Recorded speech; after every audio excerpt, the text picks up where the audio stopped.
Un checkpoint à quelques mètres de la place des Martyrs à Tripoli. Les voitures sont méticuleusement contrôlées et fouillées. Ces rebelles viennent de différentes villes du pays, Tripoli mais aussi Benghazi ou Misrata. Ils ont aidé à libérer la capitale il y a 2 semaines et sont restés pour assurer la sécurité. C'est dur pour les rebelles de Tripoli, c'est le début pour eux. Ils n'ont pas d'expérience. Il y a une différence entre nous et eux. Les gens de Misrata sont entraînés à tout, le contrôle des voitures, des suspects. Les combattants de Misrata savent faire tout ça.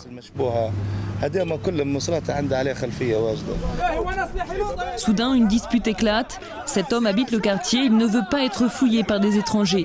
Les rebelles minimisent l'incident. Il nous a demandé pourquoi on l'arrêtait. Il nous a dit « j'ai une autorisation, je suis connu ici ». Mais on lui a répondu qu'on ne le connaissait pas. Mais c'est rien, juste un petit différend qui a été résolu.